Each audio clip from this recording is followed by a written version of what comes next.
Hello guys, welcome and welcome back to my YouTube channel.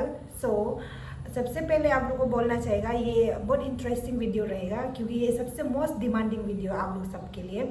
तो पहले से बहुत लोग कमेंट सेक्शन में भी हमको अपना कॉलेज का बारे में, एडमिशन प्रोसेस, उसके बाद इंस्टीट्यूशनल फ़ी को लेकर वीडियो क्रिएट करो बोल के था ना। बट स्टिल पर्सनली भी हमको बहुत लोग मैसेज किया है, उसके बाद पर्सनली भी फ़ोन कांटेक्ट करके भी हमको बोला। बट स्टिल सॉरी, क्योंकि हम जो नहीं बना पाए सिंस मेरा एग्ज़ाम चल रहा था। तो थ्योरी एग्ज़ाम ख़त्म हो गया, बट अभी इसे प्रैक्टिकल एग्ज़ाम बचा है ना। तो प्रैक्टिकल और थ्योरी एग्ज़ाम का बीच में गैप है, तो वही गैप को यूटिलाइज करके आप लोग के लिए वीडियो लेके आए हैं। तो सबसे पहले थोड़ा सा इंट्रोडक्शन देना चाहेगा। मेरा नाम है याकुन टाइम और ये मेरा दोस्त है मार्जिना रिफॉर्म। तो first of all I would like to give a brief introduction about my college. तो मेरा कॉलेज का नाम है जायंट इंस्टीट्यूट ऑफ नर्सिंग, जो कि लोकेटेड है नियर जुली में, नियर स्मॉल सिनेमा हॉल है ना वहाँ में, उसका सामने में है। उसका अराउंड में अल्फ़ाबेट हॉस्पिटल भी है और टागो मेमोरियल हॉस्पिटल भी है। तो उसका बीच में हम लोग का कॉलेज पड़ता है।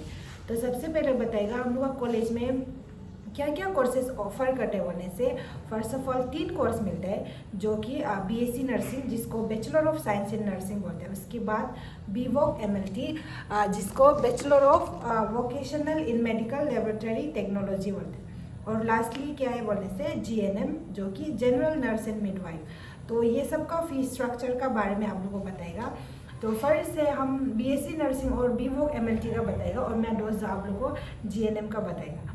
तो बीएससी नर्सिंग में आप लोगों को एडमिशन लेने के लिए क्या क्या क्राइटेरिया है बोलने से, सबसे पहले तो बीएससी में एडमिशन लेने के लिए वो स्टूडेंट को क्लास 12 साइंस बैकग्राउंड से पास आउट होना पड़ेगा, जो कि PCB, physics, chemistry and biology, वो 3 सब्जेक्ट को लेके पास आउट होना पड़ेगा। और एडमिशन क्राइटेरिया कैसे बोलने से, वह में क्लास 12 का मार्कशीट का अकॉर्डिंगली आप लोग को सिलेक्शन किया जाएगा।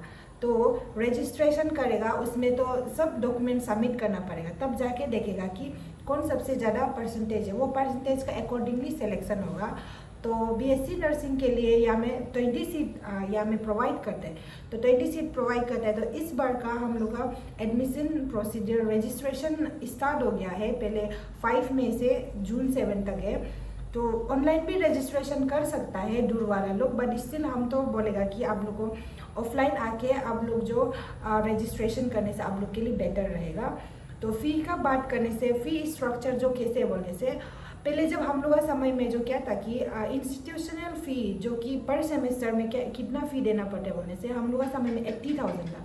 बट अभी जो इंस्टीट्यूशनल फ़ी जो इंक्रीज होके 91,000 हो गया। और पहले बीएससी नर्सिंग को ईयरली कटा था, पर आजकल जो क्या हो गया कि सेमेस्टर वाइज एक ईयर में 2 सेमेस्टर का एग्ज़ाम देना पड़ता है। पर ईयरली वाइज भी बोलने से तो अच्छा ही था, क्योंकि सिलेबस लेंदी हो कि एक बार एग्जाम देना पड़ता था। तो सेमेस्टर वाइज हो कि क्या होता है से, अभी एग्जाम खत्म हुआ है फिर अभी एग्जाम आ जाता है, तो हम लोग के लिए बहुत मेंटली एक प्रेशर रहता है। और सिलेबस ज़्यादा होता है पर एग्जाम अभी अभी आते हैं ना, तो ऐसे ओके। तो फ़ी स्ट्रक्चर का बारे बोलने से, इंस्टीट्यूशनल फ़ी जो होल ईयर 2 सेमेस्टर का मिला के बीएससी नर्सिंग का कितना होता है से 1,82,000। उसके बाद मेस फ़ी जो कि हॉस्टल फ़ी पड़ता है, पर मंथ आप लोग को हमेशा 7,000 देना पड़ता है before 10th of the month. तो बीएससी नर्सिंग का होल ईयर का इंक्लूडिंग हॉस्टल फ़ी और इंस्टीट्यूशनल फ़ी को मिला के कितना होता है बोलने से 2,64,000, ये सिर्फ बीएससी का है। उसके बाद बीएससी नर्सिंग 4 साल का कोर्स है।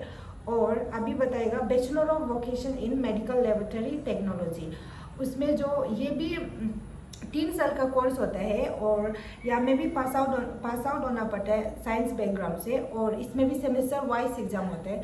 तो पर इसका जो इंस्टीट्यूशनल फ़ी जो सिर्फ 50,000 है, और 50,000 है तो ईयर में 2 सेमेस्टर होगा तो 1 लाख देना पड़ता है फ़ी जो।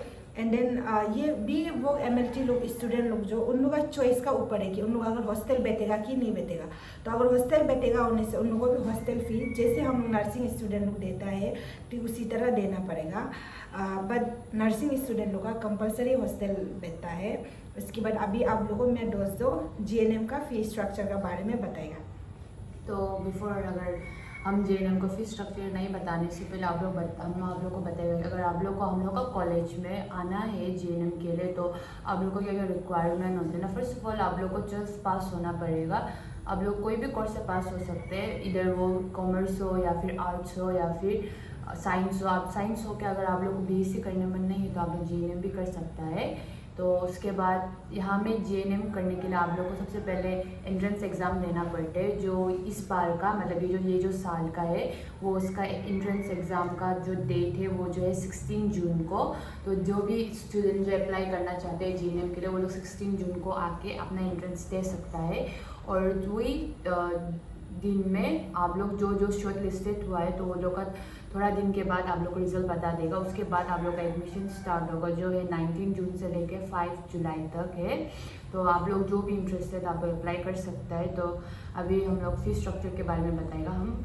तो फीस स्ट्रक्चर जब एनुअली कितना होता है बोलने से, सिंस जीएनएम जो होता है एनुअली एग्ज़ाम होता है ना, सितंबर में होता है, तो उसका फीस स्ट्रक्चर जो एनुअली अभी ये साल का कितना है बोलने से इट्स 1,52,000। तो उसको हम लोग 2 में डिवाइड कर देते हैं, मतलब 2 इंस्टॉलमेंट में डिवाइड करते हैं। एक तो जो है फर्स्ट का जो 60% होता है वो आप लोग जो एडमिशन का समय में देता है ना, और जो बाकी का जो 40% होता है उस लोग आप लोग जो बाद को देते हैं। तो जो फर्स्ट अगर हम लोग 1,52,000 को 60% और 40 में डिवाइड करेंगे तो आप लोग को एडमिशन का समय में आप लोग को 91,800 पे करना पड़ेगा, और उसके बाद आप लोग को 60,800 पे करना पड़ेगा।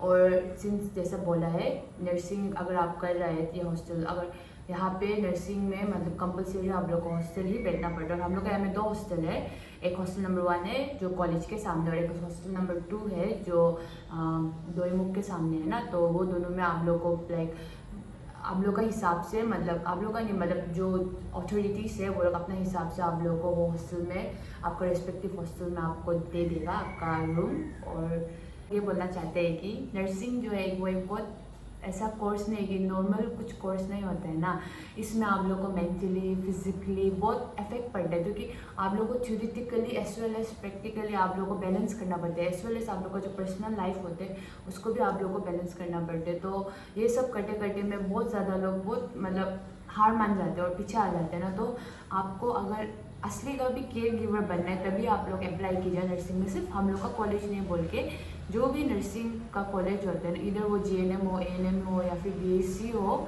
तो आप लोग को मेंटली वो प्रेशर रहता है कि हमको इसी थ्योरी में भी वो करना पड़ेगा, प्रैक्टिकली भी हमको अपडेट देखना पड़ेगा, थ्योरेटिकली भी हमको अपडेट बनना और अपना पर्सनल लाइफ को भी ठीक करना पड़ेगा। तो ये लोग 3 में बहुत केओस हो जाते हैं।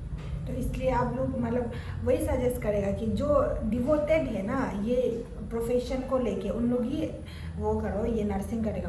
क्योंकि हम लोग भी ऐसे था ना, पहले आने से पहले बहुत रूमर सुना था कि नर्सिंग तो बहुत इजी कोर्स है, कोई भी कर ले, बट रियलिटी तब पता चले जब हम लोग यहाँ में आए हैं ना। तो आने का बाद तो फिर गिव अप भी नहीं कर सकते ना, क्योंकि आ गया तो चीज़ को लेके आगे बढ़ना है, जो भी होता है अच्छा के लिए होता है ना। तो इसलिए ये जो नर्सिंग कोर्स जो एक ऐसा है अच्छा में for the one who is really devoted, और उसके लिए वो लोग तो डायरेक्ट यहाँ में जो कोप अप नहीं कर पाएगा, जो लोग जो मतलब बाहर दुनिया से बहुत अटैच है ना, घूमना पसंद है, खेलना पसंद है, दूसरों का साथ इन्वॉल्वमेंट पसंद है, वो सब जो होता है उन लोगों तो ये कोर्स जो नहीं सकेगा। हम लोग भी थोड़ा एडजस्ट नहीं कर पा रहा था शुरुआत में, बट इस्लाह भी कर करके एडजस्ट हो गया। और ये कॉलेज में सिर्फ नहीं है ना, हर कॉलेज में नर्सिंग कोर्स को करने वाला लोग का लाइफ बहुत स्ट्रेसफुल है ना, सब लोग बोलते हैं, बट स्टिल पर भी कोई लोग बहुत इंटरेस्ट है केयर गिवर बनने के लिए, तो उन लोग के लिए तो मोस्ट वेलकम है जायन में भी। तो आप लोगों को यहाँ में जबकि बीएससी के लिए तो अपना परसेंटेज अच्छा होने से तो फ्री एडमिशन मिल जाएगा, तो मोस्ट वेलकम है। और हम लोग का प्रैक्टिकल ड्यूटी जो ट्रिम्स में करने जाते हैं ना, तो ये भी एक अच्छा है। ट्रिम्स तो हम लोग का यहाँ में एक फेमस वाला हॉस्पिटल है, तो बेटर है कि अब वो वहाँ में प्रैक्टिकल ड्यूटी मिलेगा, तो अच्छा है। और थ्योरी तो हम लोग का कॉलेज में होता है और प्रैक्टिकल ट्रिम्स में होते हैं। हम ये बोलना चाहते हैं कि हम लोग का कॉलेज जो है वो जो INC एफिलेटेड है ना, एज वेल एज APNC भी एफिलेटेड और RGU से एफिलेटेड है, तो it's one of the best college आप बोल सकते हैं। और हम लोग का यहाँ का जो टीचर लोग भी वो लोग भी बहुत हाई क्वालिफाइड टीचर है, और जो प्रिंसिपल मैम भी है वो भी बहुत अच्छे और बहुत अप्रोचिंग है ना। तो हम लोग का कॉलेज में आप लोग और एज वेल एज हम लोग भी तो आप लोग को हम लोग का एज सीनियर्स है वो लोग भी बहुत अच्छे और बहुत वेल अप्रोचिंग है ना। तो आप लोग को कुछ भी प्रॉब्लम होता है तो वो लोग अपना बहन जैसा करके आप लोग को ट्रीट करता है। तो वही था आज के लिए हम लोग का। और हम लोग का स्टेट से जायन को प्राइवेट इंस्टीट्यूट से सबसे बेस्ट नर्सिंग कॉलेज माना जाता है ना, तो और भी अच्छा रहेगा आप लोग अगर आएगा उनमें से, मोस्ट वेलकम है। तो आज का वीडियो यही था, नेक्स्ट में मिलेगा आप लोगों को। तो hope you guys get such information, जो कमेंट सेक्शन में हमको पूछ रहा था तो उन लोगों को भी इन्फॉर्मेशन मिला है बोल के हम भरोसा करते हैं। तो तब तक के लिए bye bye. Or don't forget to like and subscribe and fill the comment section with your love for my friend's YouTube channel. And with that, we would like to say bye guys.